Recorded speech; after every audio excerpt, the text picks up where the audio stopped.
Conseil national de transition présente La France libre. Les lundis, mercredis et vendredis, 20h30, 21h30. La France libre. La Constitution et la République n'existent plus. Le Conseil national de transition est la seule autorité publique, légale et légitime représentant la souveraineté nationale du peuple français, en droit français et international. C'est une organisation déclarée à l'ONU.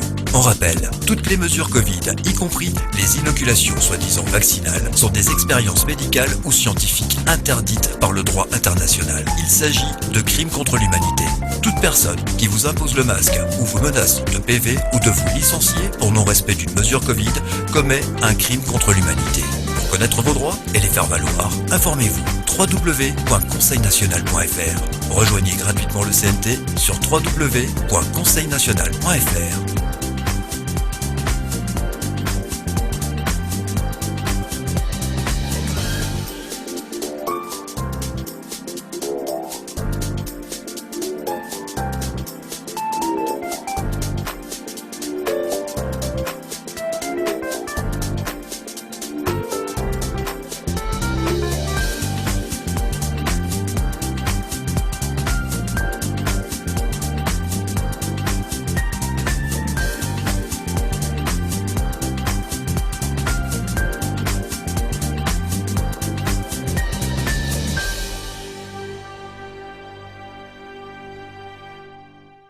Nous ne sommes attachés à aucun parti politique, nous ne sommes pas un parti politique ni une secte, nous sommes un mouvement citoyen dont le combat est la liberté de l'être souverain. Nous sommes le Conseil national de transition et nous vous souhaitons la bienvenue dans la France libre. Bonsoir Serge, bonsoir Philippe.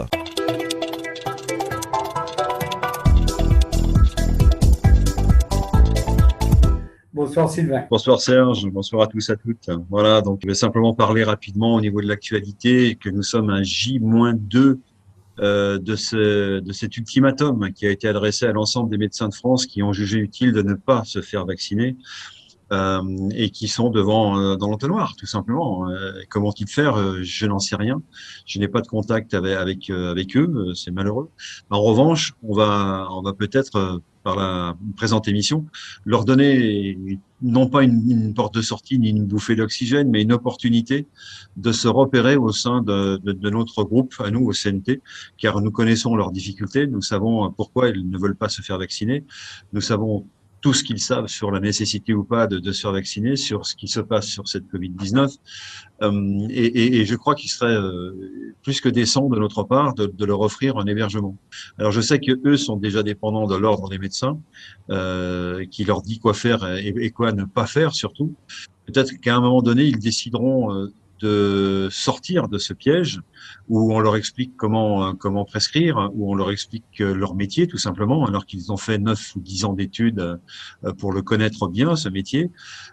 Et voilà, donc ils se font dire les choses par un ordre des médecins qui est aux ordres d'un gouvernement lui-même, et c'est que ça devient plus que compliqué pour eux. Donc leur proposer une sorte d'hébergement dans une nouvelle règle à inventer. J'imagine que les médecins seraient ravis d'avoir un ordre des médecins qui soit pacifique et qui soit pas agressif vis-à-vis d'eux, qui ne se fasse pas simplement le relais d'un gouvernement qui envoie des informations et des solutions vaccinales qui ne font pas l'unanimité, c'est le moins qu'on puisse dire. Et donc, il faut pouvoir leur proposer un hébergement, je pense. Réflexion ouverte, question posée. S'il y a des médecins qui souhaitent rentrer en collaboration avec nous, pas en collaboration, mais en contact dans un premier temps, pour savoir comment relayer leur détresse, comment relayer leurs informations, et pas simplement au niveau des réseaux médicaux qui existent, hein, qu'on connaît bien, mais faire sortir un petit peu tout ça de leur entre-soi, de leur entre-eux plutôt, de façon à ce que les Français comprennent dans quelle détresse ils sont mis. Donc ça, c'est l'actualité, c'est J-2, des médecins, un corps médical dans la détresse, qui ne sait pas dans quelle direction se tourner pour obtenir des solutions pacifiques à ces questions qui sont presque de l'ordre de la croyance entre se faire vacciner et ne pas se faire vacciner. Voilà.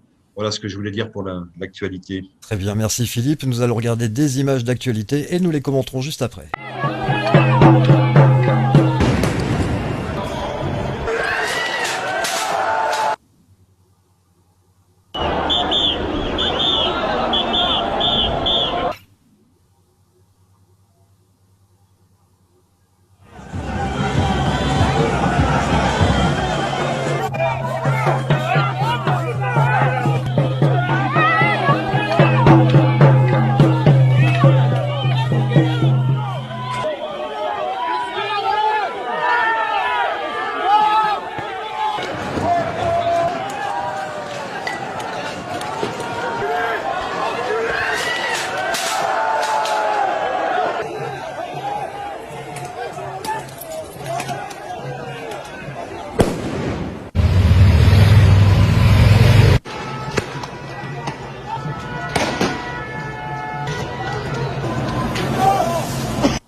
Ce samedi 11 septembre, il y avait un appel national à Paris contre le pass sanitaire et voilà ce qui s'est passé. Bienvenue en lacrymocratie où le matraquage est le mot d'ordre. Oui, on s'aperçoit que la police n'est pas toujours pacifique, loin de là. On a pratiquement revu les mêmes images que lors du temps des Gilets jaunes. On croyait que c'était quelque chose derrière nous, mais là, non, pas du tout. On se rappelle que pour les Gilets jaunes, pour mémoire, ce qui avait lancé le mouvement, c'était cette augmentation du prix du carburant qui rendait insupportable la vie des personnes qui étaient payées au SMIC quand elles l'avaient, et qui justement n'arrivaient plus à joindre les deux bouts. Et en guise de réponse, on a eu une augmentation nette du prix de l'essence au bout de 2 ans, du prix du carburant. Et là, pour des thèmes qui sont autrement plus prégnant, plus important, à savoir ce fameux Covid qui nous a été mis en pâture immédiatement après que les Gilets jaunes aient pu finir leur épisode avec le prix du carburant. Je dirais que dans cette partie-là, on s'aperçoit que rien ne va plus, quoi. C'est-à-dire que cette obligation vaccinale qui nous pend au nez, hein, qui est en quelque sorte en ligne d'horizon, elle a été précédée par bien entendu le Covid-19 qui la justifie, qui ne fait bien que la justifier, mais surtout par le port du masque et par le pass sanitaire, qui a soi-disant aurait gêné plus que le reste. Alors en fait, moi j'ai un peu de mal à comprendre que le pass sanitaire est l'unique raison et l'unique thème des manifestations qu'on vient de voir, dont on vient de voir les résultats d'ailleurs. Il y a le pass sanitaire bien entendu, mais le pass sanitaire c'est du confort. Pardonnez-moi cette façon de parler, mais c'est du confort. Ça nous permet de rentrer dans un restaurant, dans un lieu public et d'être libre dès lors qu'on a subi les tests ou qu'on a été vacciné. C'est du confort. Or la piqûre qui nous est promise, et c'est une piqûre totalement sur toutes les populations de France. Il y aura les enfants sont concernés. Enfin, je suis totalement atterré à l'idée que bientôt des enfants dans les écoles vont être quasiment plaqués au sol pour se faire vacciner s'il n'y a pas eu d'accord de la part des parents, ou s'il y en a eu ou s'il n'y en a pas eu. On ne sait pas très bien ce que c'est qu'un accord, si le fait de mettre l'enfant à l'école ça c'est un accord ou pas, s'il faut un accord écrit, tout ça est très flou. Et selon les établissements, on va avoir des raisonnements et des réflexes différents. Donc, on a déjà des témoignages d'écoles où des enfants de l'âge de 12 ans ont été contraints de se faire vacciner par l'intermédiaire, excusez-moi, d'une équipe de vaccinateurs, on va les appeler comme ça, et qui est intervenue dans une classe entière et qui après s'est excusé en disant excusez-nous, on s'est trompé de classe. Enfin, ces procédés-là, à mon avis, vont être répétés, vont être itérés. Il faut s'attendre à des contre-pieds, il faut s'attendre à de l'inattendu en matière de vaccination. Tout va bien jusqu'au jour où vous allez vous apercevoir que votre enfant de 10-15 ans a été vacciné contre son gré, et alors que personne n'a été prévenu. C'est de ça dont il est question. Et si ça passe dans ces conditions-là, ça passera dans toutes les autres conditions. C'est-à-dire que si on accepte ça, on accepte tout le reste. Voilà, ce qui est important, c'est que comme on a accepté, je fais un parallèle avec le traité de Lisbonne, où on a accepté l'écroulement de fait de la République et de la Constitution. Ça, c'était un abandon, ça a été une acceptation coupable. Aujourd'hui, on est revenu derrière tout ça pour dire, mais attendez, là, il s'est passé quelque chose de grave. Si demain, dans la partie vax, on s'aperçoit que les collèges, les lycées, les établissements hospitaliers, etc., sont l'objet de harcèlement de la part d'équipes de vaxeurs, eh bien, il va falloir qu'on réagisse, et il faut qu'on réagisse dès maintenant. Donc, c'est fait chez nous, en tout cas en ce qui concerne l'éveil des consciences et l'éveil de l'information, tout simplement. au travers d'une lettre que nous proposons à chacun d'entre vous de faire parvenir à un responsable d'établissement scolaire pour vos enfants, à un employeur qui voudrait que vous reveniez lundi prochain en étant vacciné, ça serait mieux, ou à un responsable d'établissement hospitalier, ou un responsable d'un établissement public, fonctionnaire et compagnie, etc. Donc, à tous ces gens, nous sommes en mesure aujourd'hui, grâce à un courrier qui a été travaillé avec beaucoup de fonds par notre service juridique, ce courrier permet justement de donner une arme à toutes celles et ceux qui ne veulent pas passer à la VAX. De cette arme, elle consiste à dire, cher monsieur qui voulait m'obliger, soyez tout de même vigilant au fait que c'est vous qui prenez l'initiative de cette obligation vaccinale, ça n'est pas le gouvernement, ça n'est pas vos supérieurs, c'est vous-même. Et à ce titre, vous êtes responsable par vous-même, devant la loi. C'est marqué dans le code pénal. À partir du moment où vous nous obligez, nous parents, à subir la vaccination d'un enfant, alors que il n'a jamais été prouvé que ce Covid-19 était à l'origine de quoi que ce soit. On l'a jamais isolé. Voilà. Et en plus, on nous dit que ça n'est pas de la vaccination, mais que c'est une chimie dont on ne sait pas grand-chose, et que par là même, s'il arrive quoi que ce soit, eh bien, toute responsabilité de quiconque sera retirée, sauf la vôtre.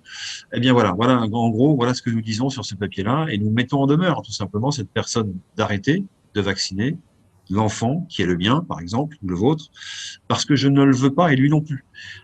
Voilà. Alors, et ça, que ce soit bien clair. Et je compte sur vous, monsieur le directeur, pour qu'il ne soit pas mis entre les mains de vaccineurs qui interviendraient dans votre classe intempestivement, sans vous demander à vous d'ailleurs votre avis. Je compte sur votre autorité pour faire valoir mon bon droit, ma volonté de parent au sein de votre établissement.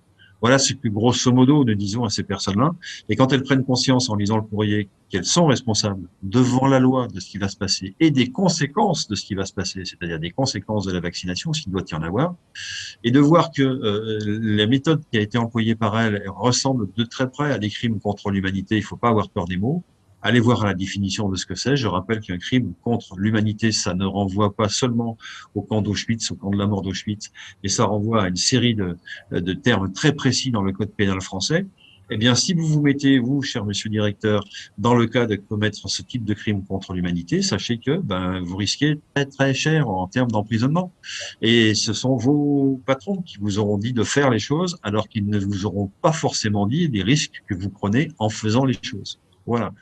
Donc, ce courrier-là, il existe. Il faut absolument que les personnes qui ne souhaitent pas se faire vacciner elles-mêmes ou faire vacciner d'autres, leurs proches, eh bien, en prennent connaissance, qu'elles aillent sur le site à conseilnational.fr et que sur ce site-là, elles aillent sur membres dans le menu et qu'elles aillent sur autres, sur la case / autres documents. Et là, elles vont tomber sur cette mise en demeure que nous avons sortie il y a quelques jours déjà, dont on a déjà eu l'occasion de parler, mais qui est en train de faire un tabac, c'est-à-dire que véritablement, elle stoppe les velléités de certaines personnes de vouloir vous vacciner contre votre gré, vous ou votre progéniture. Elle a stoppé déjà pas mal de gens qui se sont posés en disant « Ah, je vais quand même aller voir si tout ce qui est marqué dans ce document est vrai, parce que si c'est vrai, je prends plus la responsabilité de faire vacciner qui que ce soit. Je vais demander ça à ma hiérarchie. » Et la hiérarchie, il y a de fortes chances pour qu'ils disent « Non, on ne vous couvre pas, c'est votre responsabilité. » Dans ces cas-là, la seule option du chef d'établissement, c'est de dire « Eh bien, je vais laisser à chacun le soin de savoir s'il veut ou non être dans la VAX. » Et c'est pas à moi à en décider. Sinon, je veux pas prendre le risque que ce me soit reproché un peu plus tard. Voilà où nous en sommes aujourd'hui. Alors, est-ce que Sylvain, tu voudrais rebondir là, sur tout ça et nous proposer un sujet éventuellement pour ce soir? Le sujet de ce soir, justement, nous allons le regarder en images. Le lundi soir à 20h30, le Conseil national de transition présente La France libre. Des discussions, des rubriques, de l'information. La crise nazitaire qui s'éternise érode chaque jour un peu plus le moral des Français. Fatigue psychique, pensée noire, pulsions suicidaires, les spécialistes de la santé mentale s'inquiètent. Le moral des Français continue de baisser. Passe sanitaire, obligation vaccinale et bientôt l'aube d'un potentiel 3e confinement. Troubles du sommeil, surconsommation d'écran, idées noires, les symptômes se multiplient chez de nombreuses personnes. Il y a une véritable recrudescence des consultations pour des troubles psychologiques, notamment liés à l'angoisse. L'angoisse qui revient par ailleurs le plus souvent, c'est celle de l'abandon. Elle est liée au fait qu'on ne peut plus trouver ses amis. On passe ses soirées seules, cloîtrées, à cause d'un couvre-feu ou à cause d'un pass sanitaire créant la division. Ensuite, derrière cette notion d'abandon, il y a la peur de mourir, qui est sous-jacente. Y a-t-il des profils plus concernés que d'autres ? On parle notamment de l'isolement des anciens, mais aussi des jeunes étudiants. Les jeunes sont en effet de plus en plus touchés par ces troubles psychiques. La moyenne des âges de consultation au cabinet a drastiquement baissé. Ceux qui sont étudiants vivent parfois loin de leurs proches, dans de petits espaces. Il y a un sentiment d'étouffement, sans compter qu'ils ne peuvent pas se retrouver entre eux. La cause principale de cette détresse psychologique, c'est l'arrêt des contacts humains. On ne sait plus pour qui on existe. Aussi, les masques entravent le partage des émotions, tout comme les gestes barrières. Afin de protéger les autres, on ne se touche plus, on ne s'embrasse plus. Détresse psychologique des non-vaccinés. Et nous avons un spécialiste, justement, du cerveau, de la psychologie. Avec nous ce soir, il s'agit de Serge. Bonsoir Serge. Bonsoir à tout le monde. Je vais rebondir sur ce que tu viens de proposer parce que tu nous as fait un descriptif très très complet. Oui, bien sûr, les gens se sentent aujourd'hui complètement perdus. Je peux le dire, on le voit dans la rue, on le constate avec les amis. On n'ose plus se fréquenter quand on n'est, par exemple, pas vacciné parce qu'on ne veut pas se faire contaminer par un vacciné, curieusement. Ça paraît parfaitement contradictoire, mais pourtant c'est quand même ça. Les vaccinés, eux, par contre, considèrent qu'ils sont absolument hors de danger, mais on ne se rapproche pas, ni les uns ni les autres. Il y a eu ces confinements qui, effectivement, nous ont fait rester à la maison et puis qui ont créé des problèmes internes, parce que les gens vivaient trop proches les uns des autres. Alors, des conflits se sont créés par rapport à ça. Je ne parle pas des contaminations, parce que c'est vrai qu'elles ont augmenté aussi, de ce fait. Enfin, il y a eu beaucoup de problèmes. Il y a beaucoup de problèmes et je crois que le fond, c'est la peur. En réalité, la peur est le moteur de toutes les angoisses et de toutes les dérives psychologiques que l'on constate aujourd'hui. Et c'est vrai que l'école n'arrange rien, puisque à l'école, on n'écoute plus les parents. Les parents ne savent pas jusqu'où ils peuvent aller sans aller trop loin. Enfin, c'est compliqué partout. Le pass sanitaire, évidemment. C'est quelque chose qui est fait pour nous forcer à se vacciner. Son nom, pass sanitaire, ne sert qu'à ça. C'est pour contraindre les gens qui ne veulent pas se vacciner à le faire. Voilà. Enfin, on vit dans une misère sociale, psychologique totale. Mais moi, je voudrais parler d'autre chose. Parce que ce que vous avez défini là, tout le monde le constate, tout le monde le sait. Bon, pour soigner les individus qui souffrent d'angoisse, comme le disait Philippe, ou de troubles psychologiques intenses, il n'y a que des thérapies pour ça. On ne peut pas, sur le plan collectif, on ne peut pas faire grand-chose. Sinon, on rend la liberté aux gens et leur rendre la vie facile comme ils la connaissaient autrefois. Ça, c'est le meilleur remède. Moi, je voudrais parler du deuil chez les adultes, par exemple. Nous avons aujourd'hui des gens qui sont vaccinés et nous en avons qui ne le sont pas. Il meurt des gens aujourd'hui chez les vaccinés. Ces gens, quand ils meurent, c'est un conjoint, c'est une conjointe, c'est un enfant, c'est quelqu'un de proche. Et le problème de la personne qui reste, c'est le deuil. Alors, qu'est-ce que le deuil ? Le deuil, ce n'est pas une maladie, hein, c'est simplement une douleur intense que l'on ressent parce qu'on a perdu quelqu'un de cher.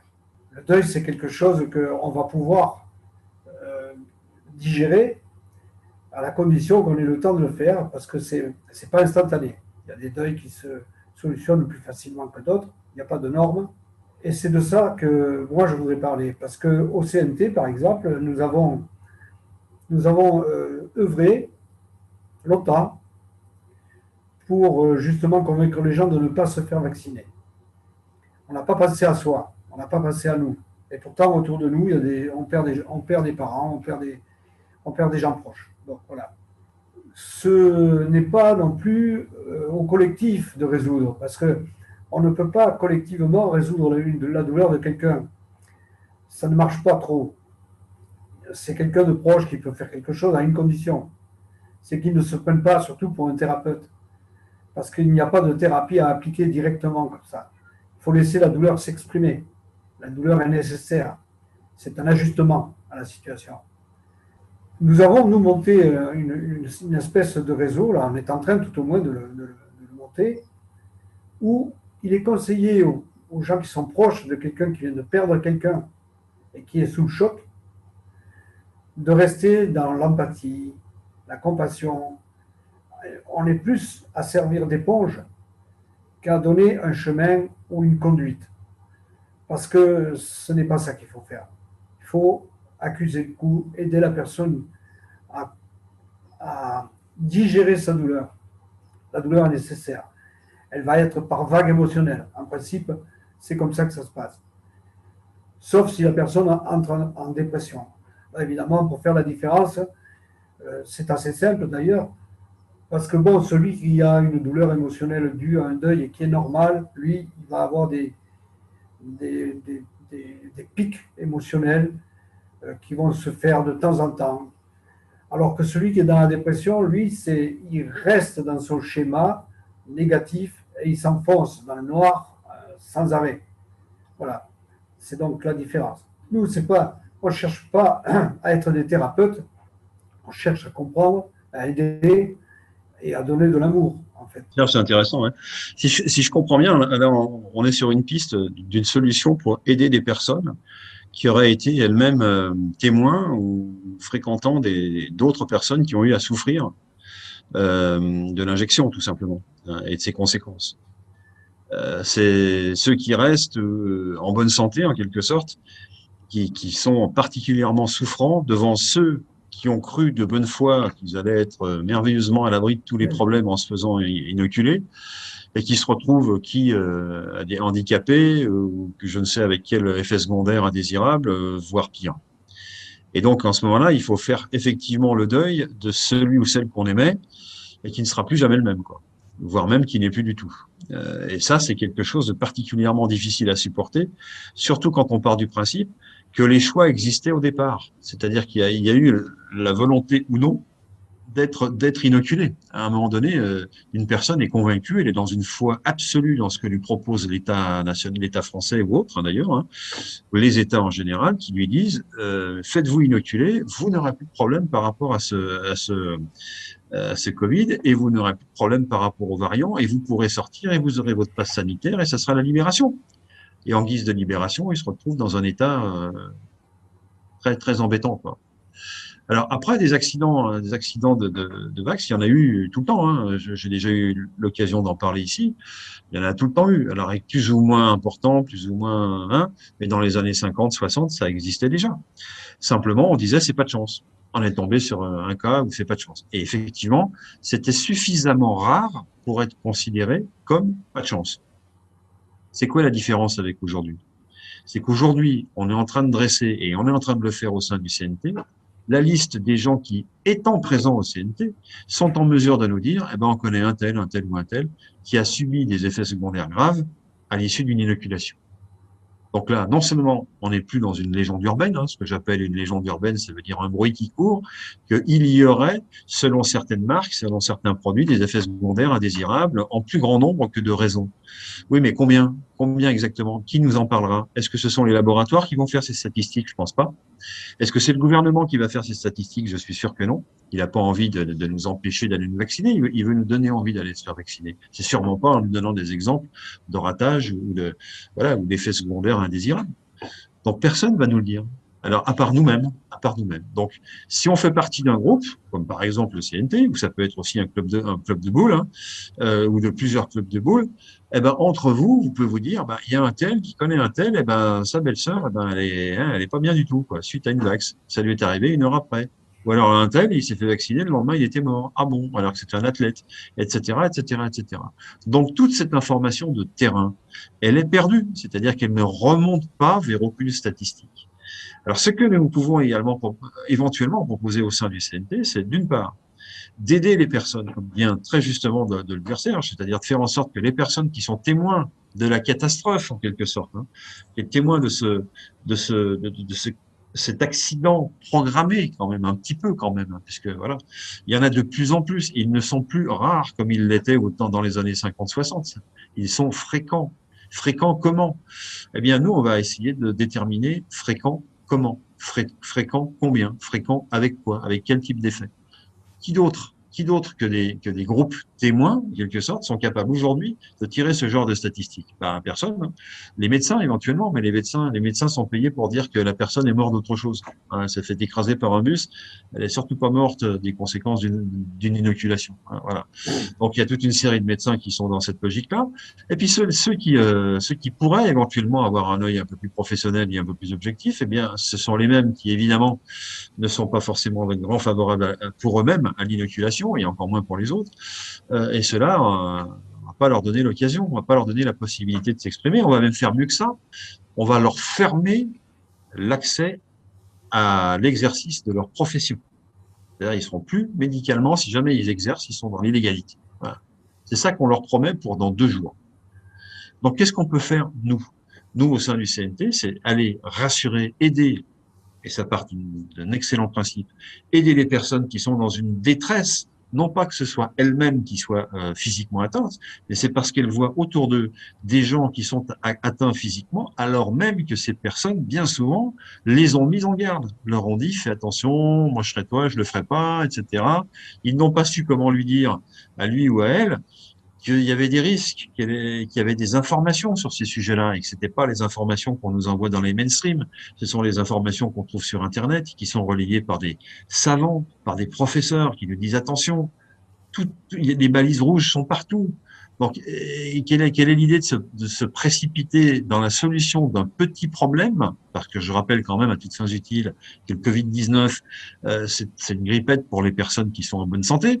Alors c'est vrai que pour les personnes qui sont en mauvaise santé, ben, ça peut tomber sur les poumons et ça peut mal se terminer aussi. Mais c'est une comorbidité dans ce cas-là. Mais les gens qui sont normalement la majorité de la population qui est en bonne santé devraient pouvoir se débarrasser toute seule de cette fameuse Covid-19. Et je rappelle qui plus est qu'il y a aujourd'hui de part et d'autre, et en particulier à l'Institut Pasteur, des avis qui sont des avis révisés, on va les appeler comme ça, selon lesquels, ben, finalement, toutes choses égales par ailleurs, on peut très bien guérir de la Covid-19 avec de l'ivermectine. Et ça, c'est pas moi qui le dis, c'est l'Institut Pasteur. Qui par ailleurs avant disait les pires choses de la même ivermectine. Donc il y a des changements de point de vue qui sont très étranges. Donc tout ça pour dire qu'on peut trouver des solutions alternatives à toute forme d'inoculation. Et malgré ça, les gens se précipitent pour aller se faire inoculer. Et malgré ça, nous assistons, nous, ceux qui n'y vont pas, si je puis dire, tout à fait impuissants, car incapables de comprendre, incapables de convaincre quelqu'un qui ne veut pas être convaincu de ce qu'on a envie de lui dire. On peut pas convaincre, c'est pas possible. Et quand cette personne se trouve confrontée à exactement ce qu'on lui avait dit qui se passerait dans le pire des cas, là, il doit y avoir des prises de conscience terribles de la part de la personne qui a été inoculée.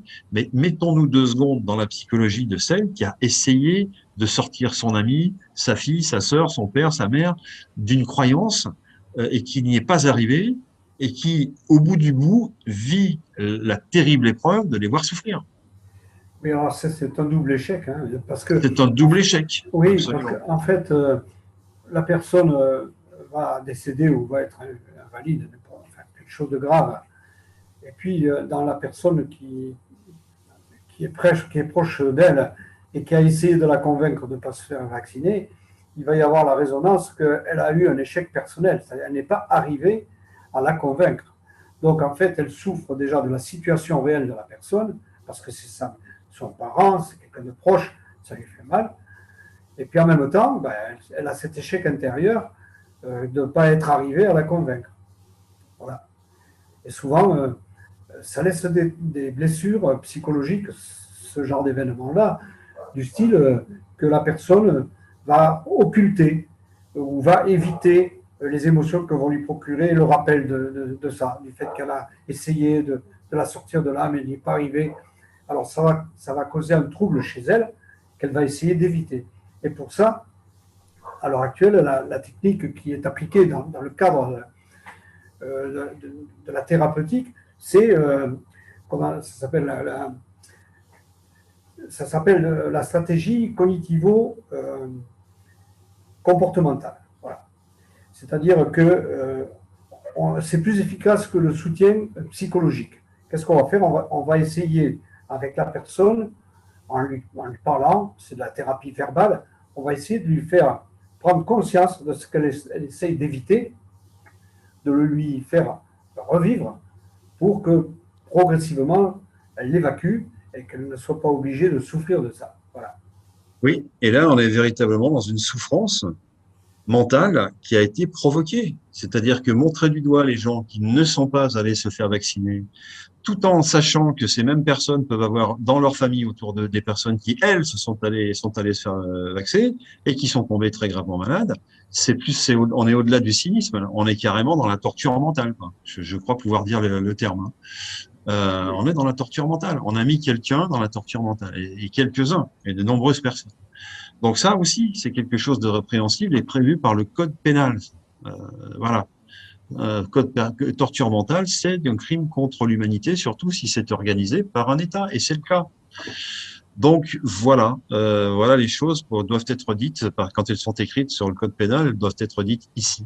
Voilà. Donc, quant à savoir si qui est plus en danger de celui qui est vacciné par rapport à l'autre qui ne l'est pas, et inversement, aujourd'hui, on est dans la confusion. C'est-à-dire que ce travail sur la confusion, il nous est également fourni toujours par les mêmes, par nos surveillants en chef. Et ce travail sur la confusion, il procède également de la torture mentale. Donc, à un moment donné, il va bien falloir arrêter toutes ces allégations qui consistent à dire qu'il va nous arriver les pires choses si on n'est pas vacciné, et le lendemain nous dire il va nous arriver les pires choses si on l'est, quoi. Ça me rappelle la période où il était absolument inutile et dangereux de porter un masque, et puis 8 jours après, 15 jours après, c'était absolument de la folie de ne pas porter de masque. Ah, d'accord. Alors qu'aujourd'hui, nous savons toujours, quoi qu'il advienne, et quelle que soit l'opinion de l'État, enfin de ceux qui nous surveillent, eh bien, nous savons que les masques ne servent en l'occurrence à rien pour nous protéger de quoi que ce soit en matière virale. On le sait, c'est de notoriété publique. Alors pourquoi le masque? Alors pourquoi la distanciation sociale, Oui, mais etc., alors, etc. là, excuse-moi Philippe, mais je Ouais. t'arrête un peu, juste pour compléter ce que tu dis, parce que ce que tu dis, c'est très juste. Et là, moi, je me pose une question, c'est où se trouve le bon sens? On dirait que les gens ont été, comment dire, on leur a enlevé le bon sens, quoi. Ils ont été opérés du bon sens. Et c'est Parce que exactement ça. comment quelqu'un peut admettre qu'il va se faire inoculer une substance qu'il ne connaît pas, dont il ne sait pas comment elle est fabriquée? Et quand il pose des questions, on lui dit tout et n'importe quoi. Comment cette personne peut offrir son corps à ce genre de méconnaissance? C'est quand même grave.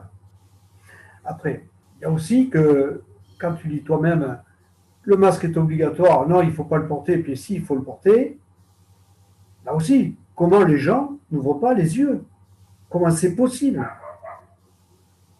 C'est là que je m'aperçois, moi, qu'en fait, les médias ont intoxiqué l'esprit collectif. Mais ils l'ont intoxiqué grave. C'est-à-dire que les gens ne réagissent plus à ce qui, autrefois, était tout à fait naturel.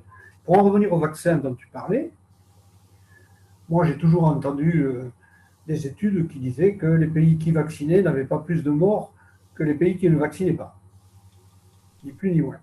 C'est-à-dire que la preuve de l'efficacité d'un vaccin n'a jamais été apportée. Oui, alors ça, c'est un débat important, hein, que tu ouvres, parce que, en fait, toutes ces questions-là, elles ne s'opposent pas je dirais, dans le giron du grand public.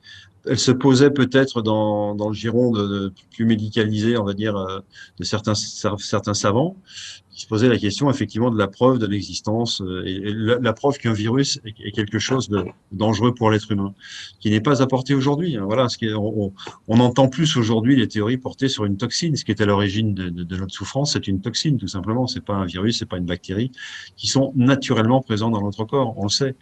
Ben voilà. Donc tout ça, j'ai envie de dire, c'est soumis à l'état actuel des connaissances de la science. Chaque phrase devrait commencer par ça. Dans l'état actuel de nos connaissances.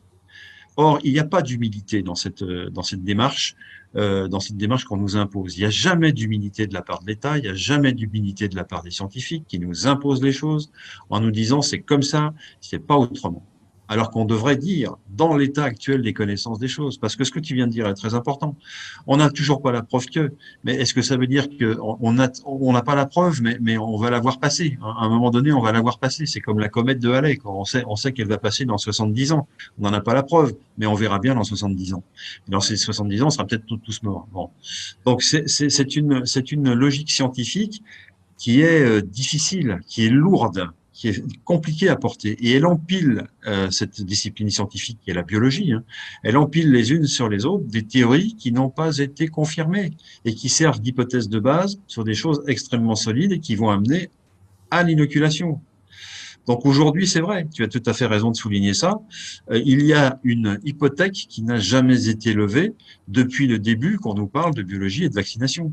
Voilà, cette hypothèque, voilà, elle porte sur la nocivité intrinsèque d'un virus ou d'une bactérie. On n'en a pas la preuve. Voilà, ça en est toujours dans une logique d'hypothèse. Voilà. Moi, pour revenir à ce que tu as dit un peu avant, quand tu parles de l'humilité au sujet de ceux qui nous gouvernent et de la façon qu'ils ont de nous asséner comment dire, on va dire… Des contraintes, ouais. Non, pas des contraintes, mais ils nous assènent des arguments comme étant des preuves, alors Oui. qu'en réalité, s'il n'y a rien de fondé. Je pense qu'en fait, c'est pas… Ils jouent la communication, mais ils ne sont pas communicants du tout. En fait, c'est de la dictature qu'ils nous imposent. Ils nous imposent des choses. Ils font semblant de communiquer autour de ces choses. En fait, ils ne communiquent pas, puisque en réalité, on n'a jamais les chiffres. Tous les chiffres sont tronqués. Tous les spécialistes qu'on nous met sous le nez, ce sont de faux spécialistes, presque des acteurs, mais pas des médecins, pas des scientifiques, et tout est comme ça.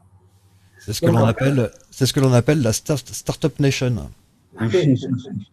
Oui. J'aimerais qu'on parle de l'autorité parentale qui est en train d'être enlevée actuellement. Donc les enfants vont à l'école, donc suivent des campagnes de vaccination et en fait risquent de rentrer à la maison en étant vaccinés. Oui, mais ça c'est tout à fait dictatorial. C'est une horreur ce que tu es en train de dire là.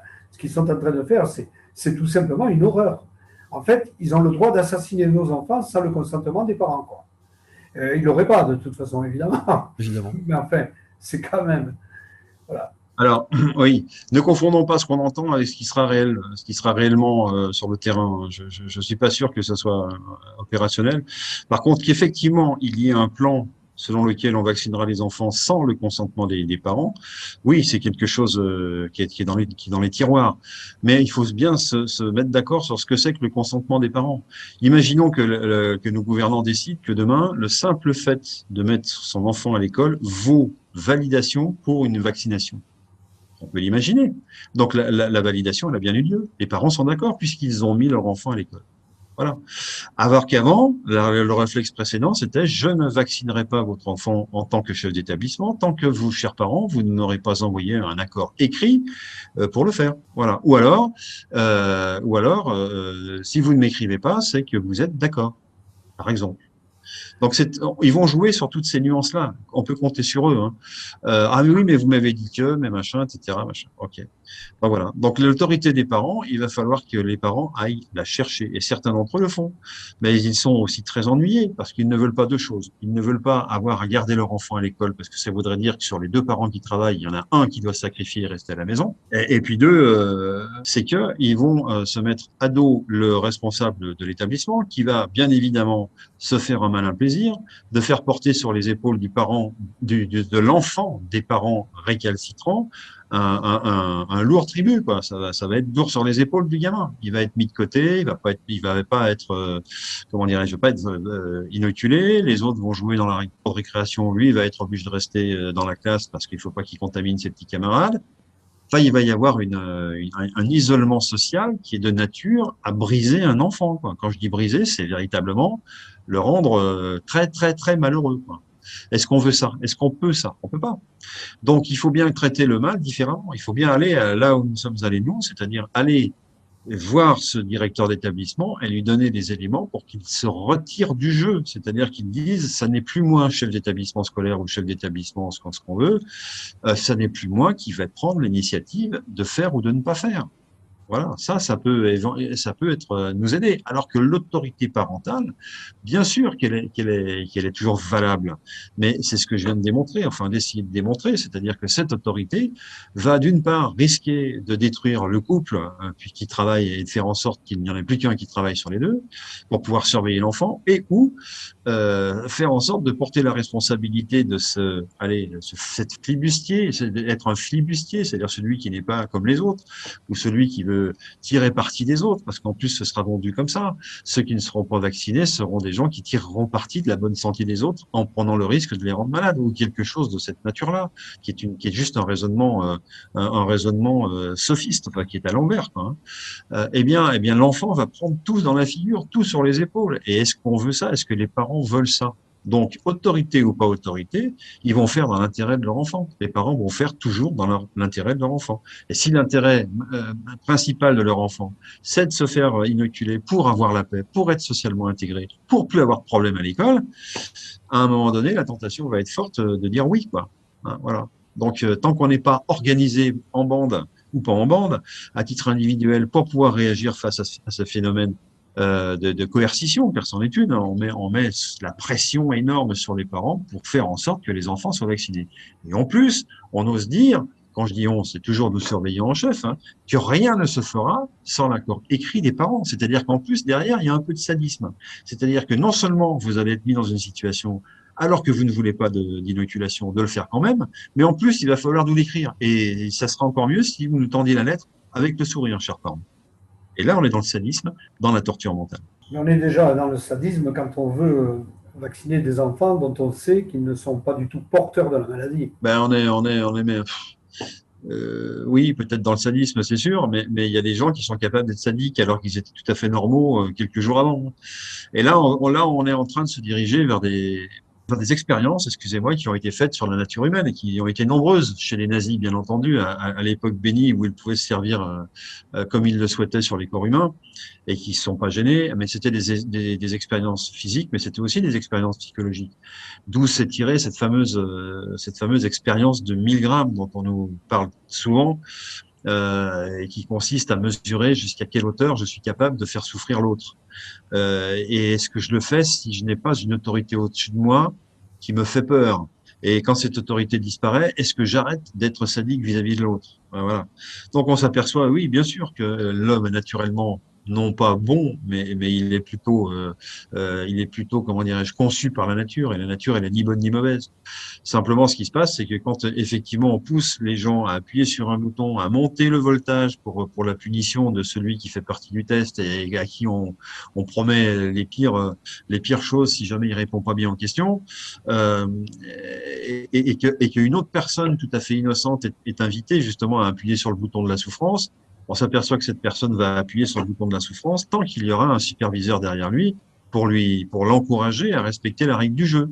Mais dès que le superviseur est parti, eh bien, l'être humain, il n'est pas naturellement sadique et il arrête son jeu. Voilà. Et il arrête de torturer son voisin, pour être clair. Voilà, c'est ça l'expérience de 1000 grammes. Elle ne met, à mon avis, qu'une seule chose en avant, c'est le côté tordu de ceux qui l'ont inventé. Voilà, ça c'est ma petite conclusion à moi. Alors, expérience de 1000 grammes que l'on pourrait associer avec l'allégorie de la caverne, et ça nous fait tout à fait la situation actuelle. Voilà, exactement. Donc, bien sûr, tout ça est fort compliqué. On est mis dans des situations complexes de souffrance de personnes qui sont psychologiquement en difficulté après que, en plus, elles aient été confrontées aux conditions, aux résultats de ce qui s'est passé lors d'une inoculation, quoi. Voilà. Et puis, dans les histoires de deuil, moi, j'ai parlé du deuil, par exemple, de conjoint, mais il y a plusieurs formes de deuil. En réalité, par exemple, celui qui perd son père ou sa mère atteint de la maladie d'Alzheimer, par exemple, qui est une maladie dégénérescente et puis débilitante. Bon, il a fait son deuil déjà avant la mort physique de la personne. On appelle ça vulgairement le deuil blanc. C'est un deuil qui s'est fait avant la mort physique. Pourquoi? Parce que quand il a vu que cette personne perdait ses facultés, notamment cognitives, puisqu'il s'agit de ça, eh bien, pour lui, la personne est morte. Et alors là, je vais donner un exemple personnel. Moi, ma mère est morte, elle était atteinte de la maladie d'Alzheimer. Un jour, je lui ai téléphoné, parce que je n'étais pas sur place, et puis j'avais besoin d'elle, vraiment, et puis je lui ai dit, allô, maman, je suis Serge. Elle me dit, bonjour, monsieur. Voilà. Boum. Là, pour moi, ça a été le décès. Voilà. Et mon deuil a commencé à partir de ce moment-là. C'est un exemple. Après, vous avez la perte d'un enfant aussi, qui peut provoquer des douleurs atroces pour les parents. Parce que bon, on ne s'attend pas au décès d'un enfant. C'est quelque chose, ça crée des complications psychologiques plus grandes. Donc tout ça fait que des gens souffrent dans leur chair et dans leur tête parce que le deuil doit s'accomplir. Il n'y a pas de délai. Les uns l'évacuent très vite. Il y a des gens qui perdent même leur conjoint, qui s'adaptent très vite. Pour eux, ça se passe comme ça. Puis il y en a d'autres qui, quelquefois 6 mois après, ont des problèmes liés à ce deuil. Parce que des souvenirs reviennent, des culpabilités quelquefois reviennent aussi. Voilà. Alors évidemment, il y en a qui se réfugient inconsciemment, bien sûr, je ne vais pas dire qu'ils font exprès, mais dans des névroses. Ils vont développer soit la dépression, comme on l'a dit tout à l'heure, et puis d'autres, ils vont développer autre chose. Ils vont être dans la maniaco-dépression, par exemple. Ils vont développer des comportements maniaques, où ils vont avoir des peurs, des angoisses, voilà. Et tout ça, ça se répare, mais ça se répare par des thérapies. Voilà, des thérapies verbales, des psychothérapies. Voilà. Tout à l'heure, je parlais de la psychothérapie cognitivo-comportementale.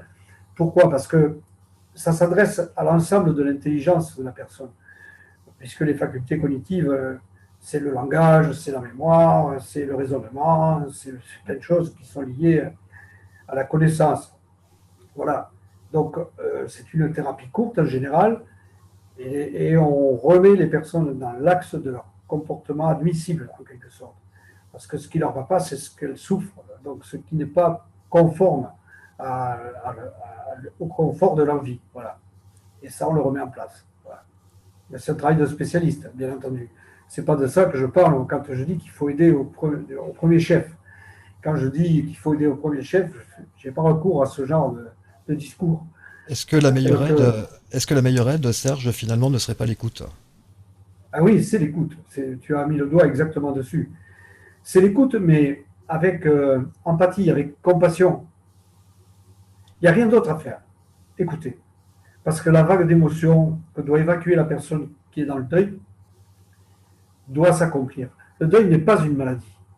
Le deuil, c'est un phénomène normal.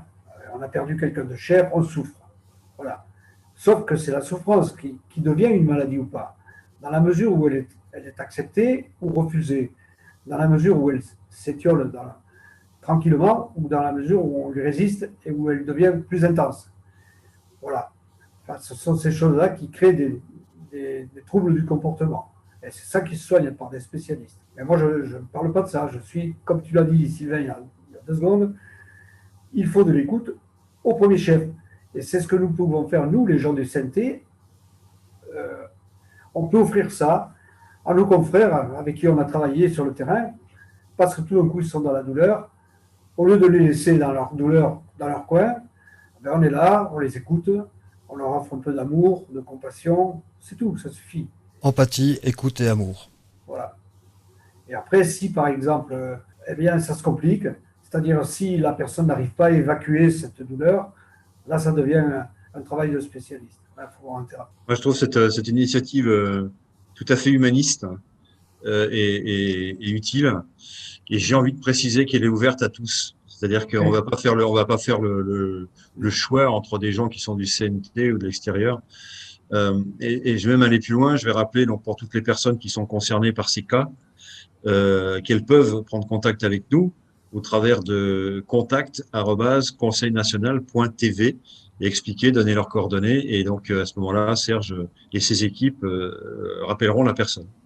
Je crois que je sais pas si tu es d'accord avec ça. Oui, tout à fait. Parce que en fait, quand je dis les gens du CNT, c'est parce que au premier chef, on est ensemble. Donc, on va se trouver confrontés de manière assez proche à la situation. Mais par contre, c'est vrai que même si quelqu'un n'est... Bon, moi, il n'est pas question de demander à la personne, tu es du CNT, bon, ok, je vais te donner de la compassion, tu n'y es pas, bon, mais tu restes dans ton coin, tu souffres, on s'en fout. Non, c'est pas ça du tout. Hein. C'est ouvert à tous les gens qui sont dans la douleur et qui sont à la proximité, qu'on peut aider, quoi, évidemment. Parce qu'avant le CNT, il y a l'être humain. Et nous, si nous avons créé le CNT, c'est pour défendre l'être humain, pour lui rendre sa souveraineté et sa liberté. Mais on est après l'être humain. L'être humain est arrivé avant nous. Donc, ce devoir de solidarité, on l'a de manière naturelle, même si on est ou on n'est pas au CNT. Voilà. Ça allait sans dire, mais ça allait encore mieux en le disant. C'est dit. Merci Serge. Alors il y a plusieurs personnes qui sont. Alors par contre, on peut le dire, ça au sein du CNT, il y a plusieurs personnes qui se sont portés volontaires tout simplement pour être dans cette aide. Alors encore une fois, il ne s'agit pas d'être un professionnel de la psychologie. Par contre, savoir repérer quelques signes de détresse profonde, oui, ça peut être important pour pouvoir guider la personne vers une thérapie pour le coup. Hein. On ne livre pas en l'occurrence de thérapie, d'abord parce que ça serait illégal, mais simplement une écoute. Je crois que non, attends, dans les thérapies, quand tu parles d'illégalité, oui, ça dépend. Parce que, on va dire que la psychologie, quand, quand on a affaire à elle au départ, elle n'a pas besoin de passer par de la pharmacopée. Donc, ce n'est pas de la médecine, en quelque sorte. Et souvent, les thérapies qu'on offre aux gens sont des thérapies verbales. C'est-à-dire que les ajustements sont créés parce que le lien qui s'établit entre la personne qui est dans la douleur et celui qui se dit thérapeute, il se crée un lien de travail, en fait. On peut appeler ça comme ça. Et ça ne demande pas un recours à la pharmacopée ni à quelques médications que ce soit. Ça se fait comme ça, de manière directe, c'est dans la confiance. Je m'ouvre à mon thérapeute qui, lui, conduit le débat et essaye de trouver soit une catharsis s'il a de la chance, soit autre chose. Mais en attendant, il va travailler sur le réajustement de la personne. Il va lui donner les moyens de se réajuster. Parce qu'en fait, c'est ça. La personne qui a perdu pied, en général, elle a tous les éléments qui lui sont utiles pour se reconstruire. Sauf qu'elle a perdu les moyens de le faire. Donc le thérapeute, lui, qu'est-ce qu'il fait? Il lui redonne les moyens de se redresser. Voilà, c'est un conducteur. C'est ce qu'on pourrait dire. Donc en fait, la personne va se sortir elle-même de son embarras grâce au thérapeute ou à cause du thérapeute. Mais en réalité, c'est parce qu'elle a tous les éléments en elle et qu'elle a la volonté de vouloir les utiliser qu'elle va se sortir de là. Imaginons qu'elle ne fasse pas ce travail, elle restera dans la douleur et même ça pourra empirer et devenir plus grave encore. Voilà. Mais en général, ces gens qui viennent voir un thérapeute, du genre du psychothérapeute, ce sont des gens qui sont consentants au départ, parce que souvent, ça leur est même très dur de franchir la porte. C'est dur d'aller voir un psychothérapeute. On ne s'en rend pas compte comme ça. Pourquoi c'est dur? Eh bien parce qu'on a toujours le regard des autres au fond de soi. Et quand on va voir un thérapeute de la psychologie, on se dit, on va me prendre pour un fou si on me voit passer la porte. Et souvent, moi, quand j'avais mon cabinet, je vous assure, je m'arrangeais toujours pour que 2 clients ne se rencontrent pas dans la salle d'attente. Et je n'avais pas la plaque à mon entrée, elle était à côté, plus loin. C'est-à-dire que les gens, ils voyaient la plaque et ils entraient par une porte anonyme. Voilà. Pourquoi? Parce que c'était pour leur enlever l'embarras de franchir la porte. Mais en général, de toute façon, quand ils franchissaient la porte, je sais, moi, qu'ils avaient fait l'effort de venir me voir. Ce n'est pas anodin. On ne va pas chez un thérapeute comme ça. Comme on va, par exemple, chez le médecin pour prendre des cachets pour la toux. Ce n'est pas la même chose. Le stéréotype dans les conversations de café, lorsque l'on dit qu'on va voir un thérapeute, forcément, c'est tu es fou. Donc, voilà, oui, tout à fait. Exactement. Alors qu'en réalité, non. La personne qui vient voir le thérapeute, elle est tous sauf folle. Puisque d'abord, elle se rend compte qu'elle a des troubles de comportement qui ne lui plaisent pas ou qui entravent son fonctionnement normal. Donc, elle a donc une pleine conscience. Elle vient en pleine conscience. Il y a des cas particuliers, mais souvent les cas particuliers, ils relèvent plus du psychiatre que du psychothérapeute. Parce que le psychiatre, lui, par contre, c'est vrai qu'à un moment où le thérapeute classique n'arrive pas à sortir la personne de son problème, eh bien lui, il a une pharmacopée qui lui permet d'aller au-delà de la thérapie verbale. Voilà. Et alors, pour revenir sur ce que tu disais, Philippe, il y a un instant, là, tu disais qu'au CNT, on a des gens qui sont prêts à intervenir. Oui, c'est évident, tu avais parfaitement raison, mais il y a aussi des spécialistes. On a, par exemple, un psychiatre. On a des gens qui sont du corps médical, qui sont capables d'aider des gens qui qui ont plus de mal à accuser le coup du décès qui les a serrés de près, là. Voilà, donc, il y a quand même des spécialistes, hein, c'est pas, voilà. Mais c'est pas le but. Le but, c'est pas de créer un réseau de spécialistes, parce que on n'est pas en train de vouloir soigner la planète entière. Le but, je le répète, c'est le premier secours. C'est la première oreille qui entend la première douleur. Je crois qu'on sera d'accord pour dire qu'un bon moral est une des conditions pour une excellente santé. Ah, mais oui, ça c'est évident. Le moral, on pourrait dire ça, c'est la lampe qui éclaire à toute la personne, quoi.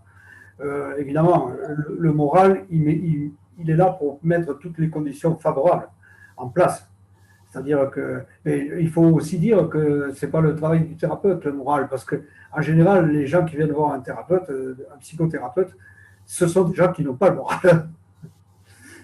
Ils devraient le retrouver. Et là, j'ai envie de dire, le meilleur médicament, c'est soi-même. Alors, ça, c'est comme tout le reste.